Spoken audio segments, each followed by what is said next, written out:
ఇంకెంత అప్పులు పాలు చేయాలని ఉద్దేశంలో ఉన్నారో ఏంటో కానీ ప్రజలు నెత్తి మీద ఎంత భారం పెడదాం అనుకుంటున్నారో కానీ ఇప్పుడు విద్య, వైద్యం, అలాగే తాగునీరు, రవాణా ఇలాంటివన్నీ కూడా పీపీపీ విధానంలో ప్రైవేట్ పరం చేయడానికి నిన్న సోమవారం దీనికి రంగం సిద్ధం చేశారు. ఈ పీపీపీ విధానంలో ఇచ్చి 16 రకాల సామాజిక సేవల్ని ప్రైవేట్ పరం చేసి ప్రజల నుంచి యూజర్ ఛార్జీలు వసూలు చేయడానికి రంగం సిద్ధం చేశారు. దీంట్లో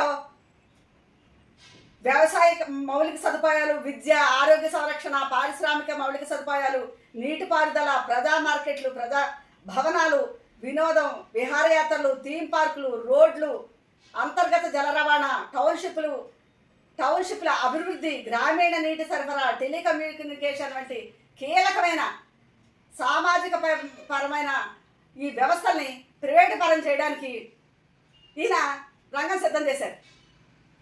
ఇప్పుడు దాకా దోచుకున్నదంతా సరిపోక వాళ్ళ వ్యక్తులకి, ప్రైవేటు వ్యక్తులకి సంపద సృష్టించడానికి దీన్ని ఆసరాగా తీసుకున్నారు.